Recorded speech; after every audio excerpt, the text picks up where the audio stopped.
तो आइए online Sanskrit classes में आपका स्वागत है। तो सबसे पहले तो अगर आप चैनल पर नए हैं तो चैनल को सब्सक्राइब ज़रूर करें, उसको लाइक और शेयर भी करें। तो देखिए आज हम अध्ययन करेंगे महाकवि भर्तृहरि के द्वारा रचित जो नीति शतक है उसके अर्थ पद्धति के कुछ श्लोक बचे हुए थे, 5 श्लोक, तो उनका अध्ययन करेंगे। पिछले भाग में हमने 5 श्लोकों का अध्ययन कर लिया है। तो देखिए इस अर्थ पद्धति के अंतर्गत महाकवि भर्तृहरि ने अर्थ के महत्व अर्थात धन के महत्व को बताया है कि भाई संसार के अंतर्गत अगर धन है तो सब कुछ है, धन नहीं है तो वो व्यक्ति निर्धन है, और निर्धन हो जाने का अभिप्राय ये है कि वो उसे कोई भी व्यक्ति नहीं पूछता, जैसा कि पिछले श्लोकों में बताया। और पिछले श्लोक में महाकवि भर्तृहरि ने धन की 3 गतियों के बारे में भी बताया कि भाई धन की कौन कौन सी गतियाँ होती है कि दानम भोगो नाशः तिस्त्रो गतयो भवन्ति वित्तश, और यो न ददाति न भुंक्ते तस्य तृतीया गतिर्भवति। तो इस प्रकार से महाकवि भर्तृहरि ने धन की 3 गतियाँ बताई है कि धन की 3 गति कौन कौन सी होती है, दान करना, उपभोग करना और विनाश। यानी व्यक्ति के पास यदि संपत्ति है, धन है, तो उसको दान करना चाहिए। कोई ऐसा व्यक्ति है, ज़रूरतमंद व्यक्ति है, तो उसको उसकी आवश्यकता की पूर्ति करने के लिए धन देना चाहिए। यदि वह ऐसा नहीं करता है तो उसको भोग करना चाहिए, और यदि भोग नहीं करता है तो उसकी तीसरी गति कौन सी होती है, विनाश, अर्थात वो बुरे कार्यों में ही नष्ट होता है। तो इस प्रकार से धन के महत्व को बताते हुए अगले जो श्लोक हैं इसमें भी महाकवि भर्तृहरि ने उस धन के महत्व को बताया है, उसकी विशेषता बताई है और राजनीति से भी उसको जोड़ा है। तो किस प्रकार से हैं, तो आइए देखिए अध्ययन करते हैं। परिखीन कश्चित स्पृहति यवानां प्रसृतये से पश्चात संपूर्ण कलयति धरित्रीं तृणसमाम् अतश्च अनेकान्ता गुरु लघुता अर्थेषु धनेन अवस्था वस्तूनि प्रथयति च संकोचयति। तो देखिए इस श्लोक के अंतर्गत महाकवि भर्तृहरि ने स्पष्ट रूप से ये वर्णन किया है कि जब व्यक्ति निर्धन होता है, गरीब होता है, या जब उसके पास धन नहीं होता है तो वह एक मुट्ठी भर जौ के लिए तरस जाता है और अपने आवश्यकताओं को पूर्ति करने के लिए वह दिन रात मेहनत करने लगता है। तो यदि वह इस प्रकार की जब उसकी अवस्था होती है, परंतु जब धीरे धीरे वह अपने मेहनत के द्वारा या जिस किसी भी प्रकार से वो धन कमाने लगता है और संपन्न हो जाता है, धनी व्यक्ति बन जाता है, तो उसके पश्चात वह, जैसा कि इस श्लोक में बताया है कि भाई वह पूरी धरती को धरित्रीं तृणसमामं कलयति, यानी वह पूरी पृथ्वी को ही कैसे, तृण यानी पत्ते के समान समझने लगता है। कहने का मतलब वो व्यक्ति जैसे ही धनी होता है, यानी उसकी स्वाभाविक जो वृत्ति होती है, उसका जो व्यवहार होता है वो बदल जाता है और वह किसी को भी कुछ भी नहीं समझने लगता। इसलिए ये जो धन की जो प्रवृत्ति है कि भाई पहले तो व्यक्ति गरीब होता है और जब वह धन प्राप्त कर लेता है तो वो उसका स्वभाव बदल जाता है, क्योंकि सभी विषयों के अंतर्गत इस प्रकार की जो लघुता और गुरुता होती है, जो महत्ता और जो तुच्छता होती है, ये सभी एक अनिश्चित जो अवस्था होती है वो ही हमेशा व्यक्ति को बढ़ावा देती है, वो ही उसको घटाती है। तो देखिए किस प्रकार से श्लोक में बताया गया है कि परिखीन कश्चित स्पृहति यवानां प्रसृते। कि कश्चित माने कोई व्यक्ति, परिखीन का मतलब होता है धन से रहित हो जाने पर, अर्थात गरीब हो जाने पर। यवानां माने होता है मुट्ठी भर, प्रसृते माने जो के लिए हाथ फैलाता है, इस प्रति का मतलब होता है चाहना या हाथ फैलाना। तो कोई व्यक्ति धन से रहित हो जाने पर, अर्थात जब वह गरीब हो जाता है, तो यवानां प्रसृतये, मुट्ठी भर जौ के लिए अपना हाथ फैलाता है, अर्थात वह मुट्ठी भर जौ भी प्राप्त करना चाहता है। परंतु से पश्चात संपूर्ण कलयति धरित्रीं तृणसमाम्, परंतु जब वह, पश्चात का मतलब बाद में, जब वो व्यक्ति धन प्राप्त कर लेता है, धन संपन्न हो जाता है, धनी बन जाता है, तो संपूर्ण धरित्रीं यानी पूरी पृथ्वी को तृणसमामं कलयति यानी पत्ते के समान मानने लगता है। कलयति का मतलब मानने लगता है या समझने लगता है। तो एक बार और देख लीजिए कि कोई व्यक्ति धन से रहित हो जाने पर किसी समय तो मुट्ठी भर जौ के लिए तरसता है या हाथ फैलाता है, परंतु धन प्राप्त हो जाने पर वही व्यक्ति संपूर्ण धरती को पत्ते के समान समझने लगता है। फिर आगे, अतश्च अनेकांता गुरु लघुतयार्थेषु धनिना अवस्था वस्तूनि प्रथयति च संकोचयति। क्या बताया गया आगे कि अर्थेषु का मतलब होता है सभी विषयों में, यानी सभी प्रकार के विषयों में गुरुता और लघुता, यानी सभी विषयों में गुरुता और लघुता के बारे में अनेकांता, अनेकांता का मतलब अनिश्चित रहने वाली ये अवस्था, धनी न माने धनियों की, यानी सभी विषयों में गुरुता और लघुता के बारे में अनिश्चित रहने वाली ये धनियों की जो अवस्था है, कौन कौन सी, एक तो निर्धन अवस्था और एक संपन्न अवस्था ही वस्तूनि प्रथयति च संकोचयति, यानी उन सभी वस्तुओं को फैलाती है अर्थात उसको सिकोड़ती है, अर्थात कहने का मतलब उसको बढ़ावा देती है और उसको घटाती है। यानी कौन सी अवस्था, ये जो धनी लोगों की जो अवस्था होती है, यानी एक तो निर्धन अवस्था और एक सुसंपन्न अवस्था, ये दोनों जो अवस्था होती है वो सभी विषयों में गुरुता और लघुता के बारे में, यानी कब वो छोटा होता है और कब वो बड़ा होता है। जैसा कि ऊपर की लाइनों में स्पष्ट किया है कि भाई जब व्यक्ति के पास कुछ भी नहीं होता है तो वह मुट्ठी भर जौ के लिए भी तरस जाता है, परंतु जब उसके पास धन आ जाता है तो वह पूरी पृथ्वी को पत्ते के समान समझने लगता है। उसी प्रकार से ये गुरुता और लघुता के बारे में, यानी सभी विषयों में, अर्थेषु को मतलब सभी विषयों में, यानी और विषय वो कौन सा है, चाहे वो धन संपन्न अवस्था है या वो निर्धन अवस्था है। तो इस प्रकार से सभी विषयों में गुरुता और लघुता के बारे में अनिश्चित रहने वाली, यानी सभी विषयों में गुरुता और लघुता यानी महत्ता और तुच्छता के बारे में अनिश्चित रहने वाली धनी लोगों की ये जो अवस्था, निर्धन अवस्था अर्थात संपन्न अवस्था ही सभी वस्तुओं में उनके भाव को बढ़ाती है और उनके भाव को ही घटाती है। ठीक है, ये समझ में आ गया होगा आपका श्लोक। तो इस प्रकार से महाकवि भर्तृहरि ने इस श्लोक के अंतर्गत उस धन की उस अवस्था, निर्धन अवस्था और एक गरीबी अवस्था, यानी गरीबी अवस्था और एक संपन्नता जिसको कहते हैं ऐश्वर्य अवस्था, यानी जो व्यक्ति धनी होता है और एक जो व्यक्ति गरीब होता है, यानी जब वो व्यक्ति गरीब होता है तो वह जिस किसी प्रकार से मेहनत करके अपने पेट को पालता है, यानी वो मुट्ठी भर जौ के लिए भी तरस जाता है, परंतु जब वह धीरे धीरे धन प्राप्त करता है या उसको धन प्राप्त होता है या वह धनी बन जाता है तो उसकी जो स्वाभाविक वृत्ति है वो बदल जाती है, और वृत्ति बदल जाने पर ही वह व्यक्ति पूरी धरती को क्या करने लगता है, पत्ते के समान जैसा समझने लगता है। तो इस प्रकार से महाकवि भर्तृहरि ने श्लोक के अंतर्गत वर्णन किया है। अगला श्लोक देखेंगे, राजन दुदुख्यसि यदि ख्यति धेनु में नाम तेनाद्य वत्समेव लोकमनुपशान तस्मिन् च सम्यक एनसम परिपुष्यमाने नाना फलम फलति कल्पलते भूमि। यानी इस श्लोक में महाकवि भर्तृहरि ने राजा लोगों को संबोधित करते हुए कहा है कि भाई राजाओं को जो संपूर्ण जो उनका दायित्व होता है, जो उनका एक कर्तव्य होता है वो होता है प्रजा का पालन करना।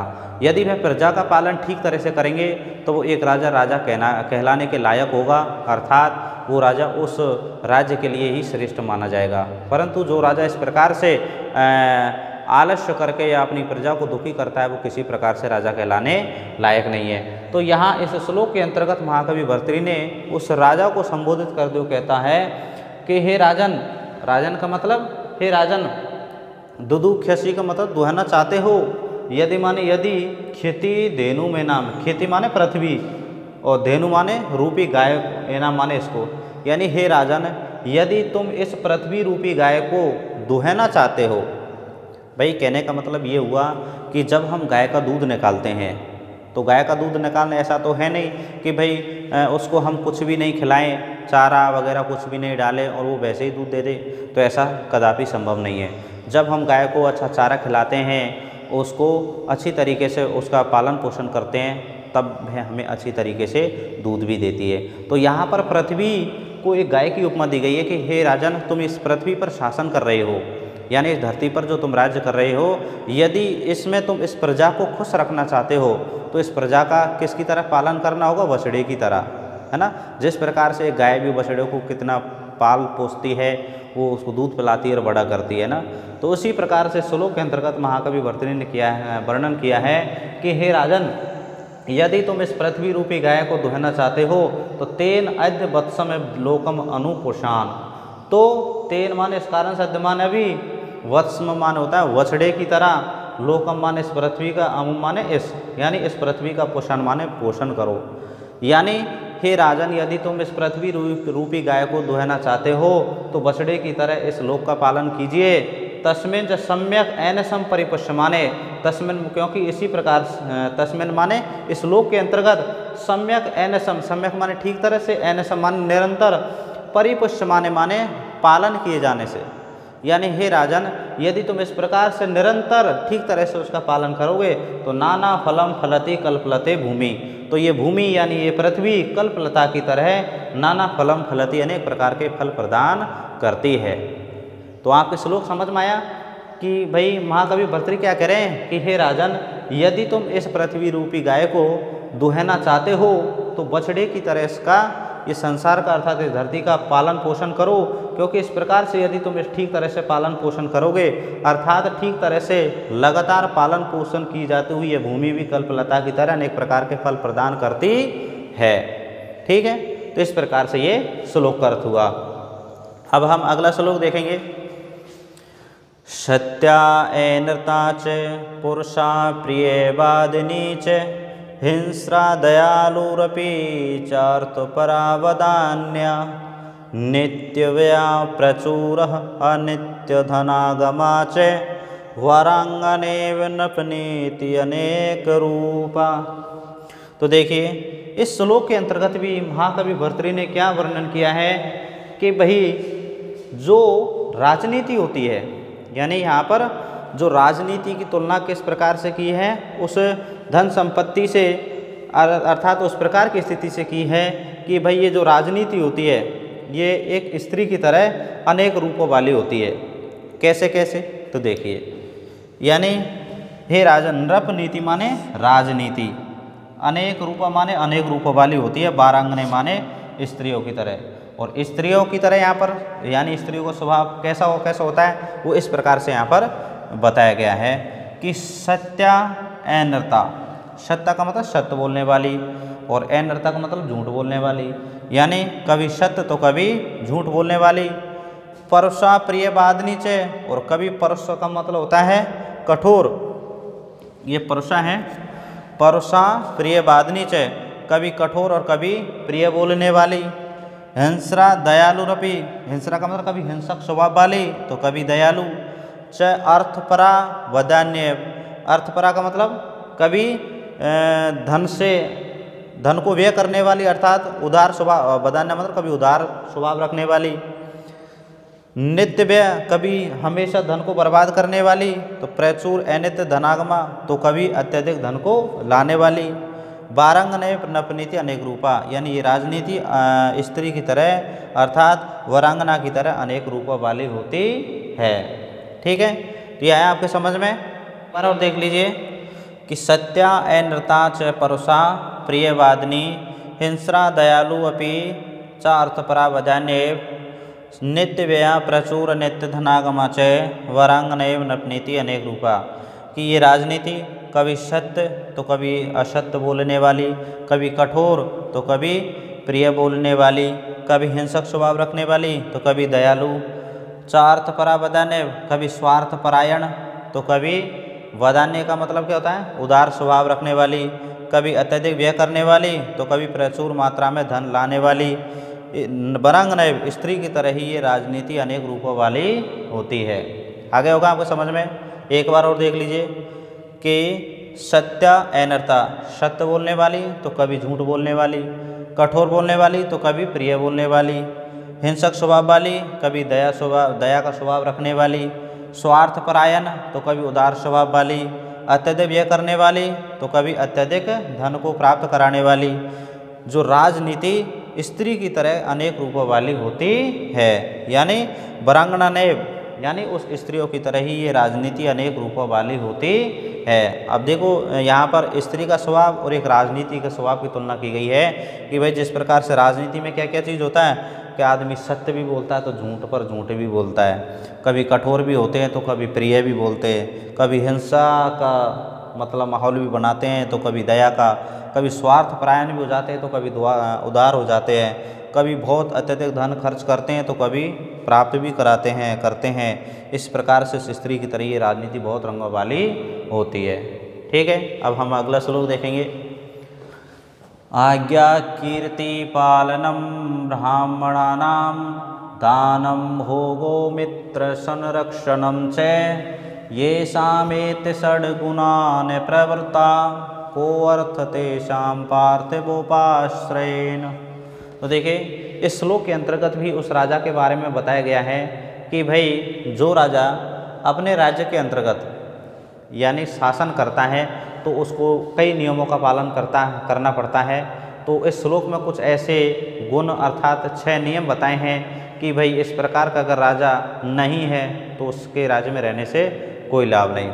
देखिए, आज्ञा कीर्ति, आज्ञा का मतलब होता है आज्ञा पालन करवाना, आज्ञा का पालन करवाना। कीर्ति माने यश, पालनम ब्राह्मणानाम और ब्राह्मणों का पालन अर्थात श्रेष्ठ विद्वानों का संरक्षण करना। दानम दान करना अर्थात जो व्यक्ति गरीब है जो निर्धन है उनको दान देना। भोगो अपनी संपत्ति का भोग करना। मित्र संरक्षणम च और मित्रों की रक्षा करना। ये शाम एते षड्गुणा न प्रवर्ता, एते माने ये, षड माने 6, ये शाम माने जिन राजाओं के पास गुना न प्रवर्ता यानी नहीं होते, यानी ये 6 गुण जिन राजाओं के पास नहीं होते हैं तो को अर्थ तेषां पार्थिवो आश्रयेन, उन राजाओं के सेवा करने से क्या लाभ, अर्थात उस राजा के राज्य में नहीं रहना चाहिए। कौन कौन से गुण एक बार और देख लीजिए कि भाई आज्ञा पालन करवाना, कीर्ति और श्रेष्ठ विद्वानों का सम्मान करना, दान करना और भोग करना, मित्रों की रक्षा करना। ये 6 गुण जिस राजा के पास नहीं होते हैं उस राजा की सेवा करने से क्या लाभ, अर्थात उस राजा के राज्य में नहीं रहना चाहिए। ठीक है, अगला श्लोक देखिए। यद धात्रा निज भालपट्ट लिखितम स्तोकम महेद्वादनम तत्प्राप्नोति मरुस्थले अपि नित्राम एरौचनातो अधिकम तदधीरो भव वित्तवत्सु कृपणाम वृत्तिं व्रतामाकृथा कूपे पश्य पयोनिधौ अपि घटो घृणाति तुल्यम जलम। तो देखिए, इस श्लोक के अंतर्गत महाकवि भर्तृहरि ने बहुत ही अच्छा सुंदर वर्णन किया है कि भाई इस संसार में जो इस सृष्टि में अर्थात ईश्वर ने जो कुछ निर्धारित कर दिया है मनुष्य को वही प्राप्त होता है, इससे और अधिक तो कहीं भी प्राप्त नहीं होता है।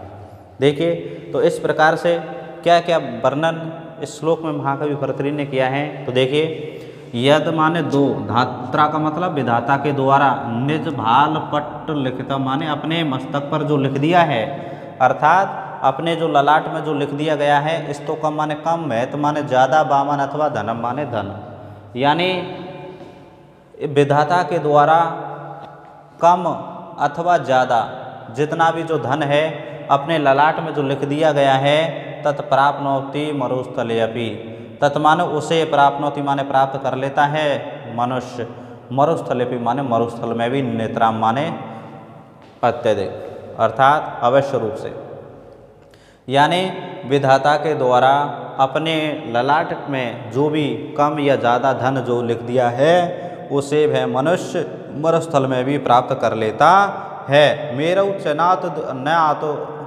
अधिकम, मेरौ माने सुमेरु पर्वत पर भी, च माने और न माने नहीं, अधिकम माने अधिक, यानी इससे अधिक तो वह सुमेरु पर्वत पर भी धन प्राप्त नहीं कर सकता है।